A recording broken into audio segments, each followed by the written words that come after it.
අදත් මම ඔයාලට රස කෑම වට්ටුරුව කරනවා. මතකද ගිය සැරේ මම ඔයාලට කියලා දුන්නේ පොල් කේක් එක හදන හැටි. ඒකට මගේ channel එකට ගොඩාක් දෙනෙක් කමෙන්ට් කරලා තිබුණා. ඔයාලා subscribe කරලා නැත්නම් මම ඉල්ලීමක් කරනවා. ඒක subscribe කරලා ඔයාලගේ යාළුවන්ට like එකක් දාන්න කියන්නේ, comment එකක් දාන්න කියන්නේ. ඉතින් අඩුපාඩුවක් තිබුණොත් මට කියන්න මම ඔයාලට ඒකට උත්තරේ දෙන්නම් ඊළඟ වැඩසටහනේ. ඉතින් අද මම ඔයාලට අලුත් අවුරුද්ද වෙනුවෙන් රසවත් මස්කට් එකක්, පොල් මස්කට් එකක් හදන හැටි කියලා දෙන්න. බලමු හදන්නේ කොහොමද, මොනවද ඕන වෙන්නේ කියලා. පොල් ගෙඩි දෙකක කිරි හොඳට ගොරෝසුවට මිරිකලා ගන්න ඕනේ.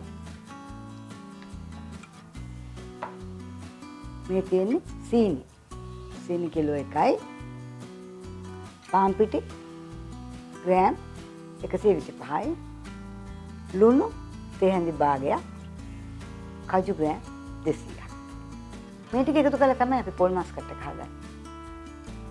හරි ලේසි හදන්න. අපි බලමු කොහොමද හදන්නේ කියලා. පොල් මස්කට් අවශ්‍ය කරන ද්‍රව්‍ය: ලොකු පොල් ගෙඩි දෙකක උකු පොල් කිරි සීනි කිලෝ 1ක්, පාන් පිටි ග්‍රෑම් 125, කජු ග්‍රෑම් 150. දැන් අපි ගොරෝසුවට මිරික ගත්ත කිරි අපි ඉස්සෙල්ලා තාච්චුවට දාලා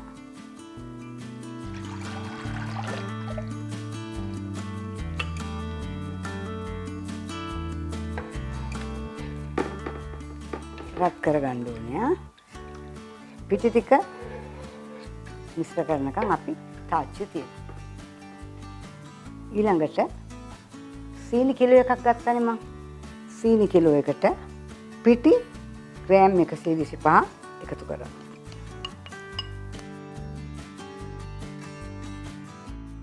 දැන් අපි සීනි පිටි හොඳට මිශ්‍ර කරන්න ඕනේ. නැත්තම් කැටි ගහනවා පිටි ටික. ඒකෙන් මේ සීනි එකට හොඳට කලවම් කරනවා.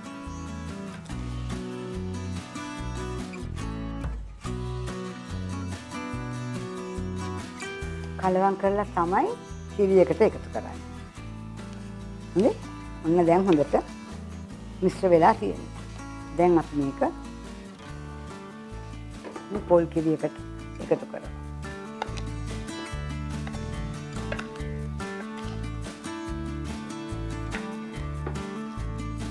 දැන් හොඳට කැට දී වෙනකම් මේක හැඳි ගන්න. කිරි එකට මම එකතු කරගත්තනේ සීනි පිටි මිශ්‍රණය. දැන් මේක දැම්මට පස්සේ පොඩ්ඩක් ඉතින් සමහර අවස්ථාවල කැට වෙනවා. හැබැයි මේ කැට ටික ඔක්කොම අපි මෙන්න දිය කරලා පොඩි කරගන්න ඕනේ. පොඩි කරගෙන තමයි ගින්දර දාන්නේ. නැත්තම් එකපාරට ගොඩාක් ගුලි වෙනවා. ඒ ගුලි නොවෙන්න අපි මේක හදා ගන්න ඕනේ. මම හිතනවා දැන් පොඩ්ඩයි තියෙන තව චුට්ටයි. මේක ටිකක් වෙලා යන වැඩක් හැබැයි.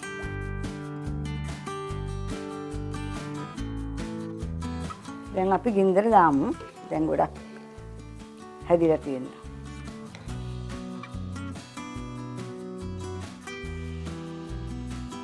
දැන් මේ උගලන්ට පේනවා ඇති මේක ටිකක් ගොරෝසු වෙලා තියෙන්නේ පිටි සීනි මිශ්‍ර කරලා. මොකද අපි පොල් කිරිත් ගොඩක් ගොරෝසු ඉන්නේ.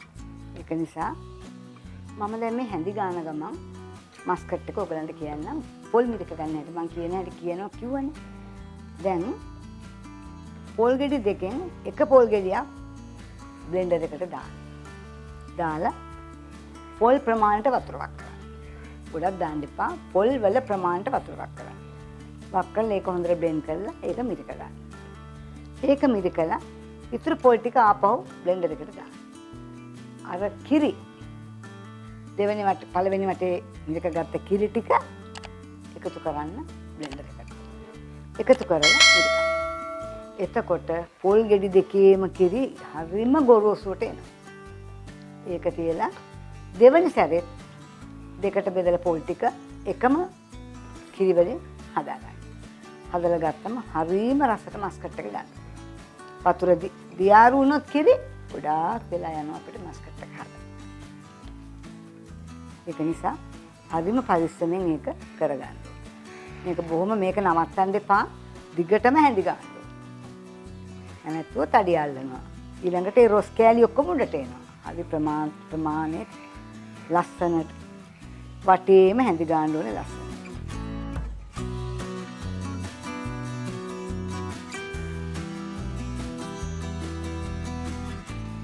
කැටි ගහන්න දෙන්න එපා. කැටි ගහන්නේ නැතුව වටේම ලස්සනට හැඳි ගෑවම හොඳට එනවා.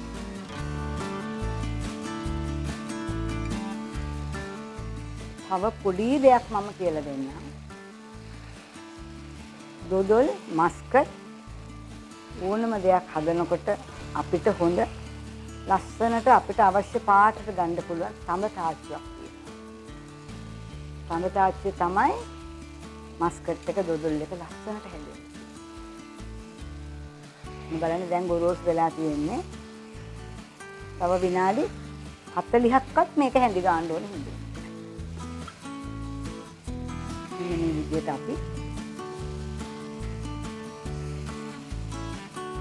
හැඳි ගාලා. අතර දෙනවා කියලා නවත්තන්න දෙපා මගදී. එතකොට මස්කට් කන්න වෙන්නේ නැහැ. රොස් වෙනවා. මගේ මස්කට් එක චුට්ටක්වත් අඩිය ඇල්ලුවේ නැහැ. මොකද මම නවත්තන්න නැතුව හැඳි ගෑවනේ මේ.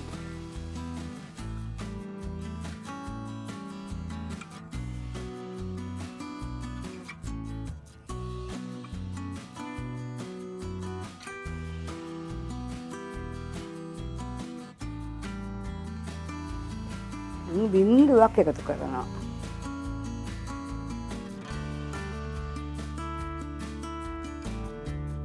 දැන් පදම හොඳට ඇවිල්ලා තියෙන්නේ. තව විනාඩියක් දෙකක් විතර හැඳි ගන්න ඕනේ. මේ එක ගුලියට එන්නේ පදම හරි නිසා තමයි. මේ පේනවද? සුදු පාට වෙලා මේ සුදු පාට වෙන්නේ මස්කට් එක හරි ගියා. දැන් අපි තව මේකට කජු ටිකක් දාමු.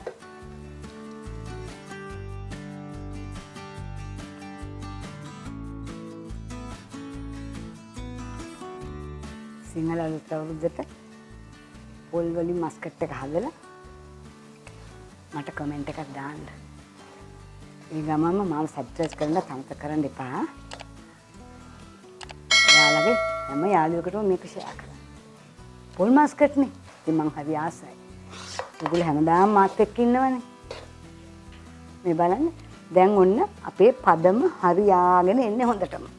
ඔන්න බලන්න මස්කට් එකේ පදම ගන්න හැටි. මේ සුදු පාට වෙනවා.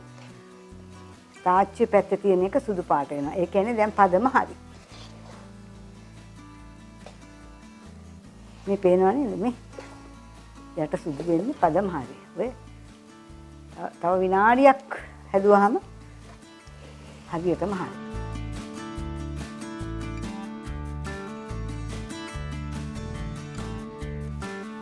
ඔන්න දැන් හරි එක ගුලියට එනවනේ මේ පේනව නේද? සම්පූර්ණ ඇවිල්ලා තියෙනවනේ හොඳ පදමක මේ. දැන් අපි ලිපෙන් එළියට අරගෙන දාමු අපේ වාදනයේට.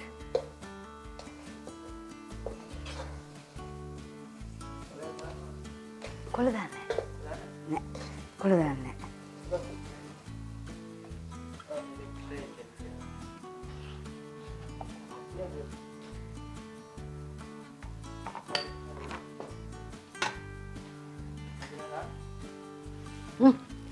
ඔව්. එහෙම හදනවා ටික ගන්න.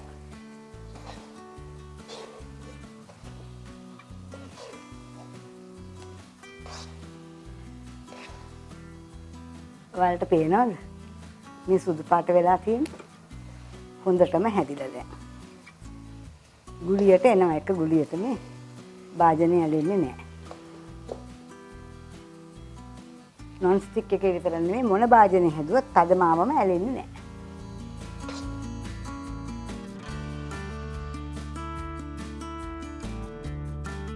හරි. නැත්තම් පදම හරි නැත්තම් මෙහෙම ගන්න බෑ. කඩන් හැලෙනවා. දැන් ඔය එක ගුලියට ඇවිල්ලා තියෙන එක තමයි තියෙන්නේ ගන්න. දැන් අපේ ලිපේ ගින්දරයක් අඩු කරනවා සම්පූර්ණ මේව අයින් කෙරුවා. දැන් ඔන්න අපේ පදම හරි. දැන් ලිපේ රස්නේ තියෙනවනේ. අපේ තාච්චියේ රස්නේ. තාච්චු රස්නේ පොඩ්ඩක් අපි හැඳ ගන්නවා.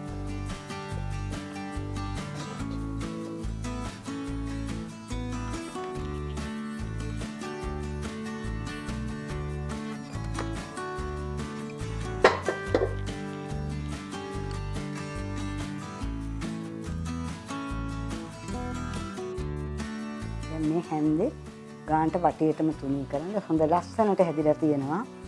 මං හිතනවා රසත් මේ වගේම තමයි. අනිවාර්යයෙන්ම මස්කට් එක හදලා බලන්න. සිංහල අලුත් අවුරුද්දේ කෑම මේසෙට පැයක් විතර යනකොට මේ උඩ තට්ටුව තනිකර සුදු වෙනවා. සුදු වෙලා කියන්නේ හොඳටම හොඳයි. ඔන්න හොඳම වෙලාවට මස්කට් එක සෙට් වෙලා මේ සුදු පාට ඇවිල්ලා. හරි ලස්සනයි. රස නම් බලන්න බෑ හොඳ නෑනේ. ඕගොල්ලෝ බලාගෙන ඉන්නවානේ. මේක හදමු අපේ සිංහල අවුරුද්දට නේද? කැවිලි මේසෙට. හදලා මට කමෙන්ට් එකක් දාන්න. සබ්ස්ක්‍රයිබ් කරන්න අමතක කරන්න එපා. කොහොම හරි මේ බලන්න. පොල් ගෙඩි දෙකෙන් මස්කට් කිලෝ 2ක්. හරිම රසයි.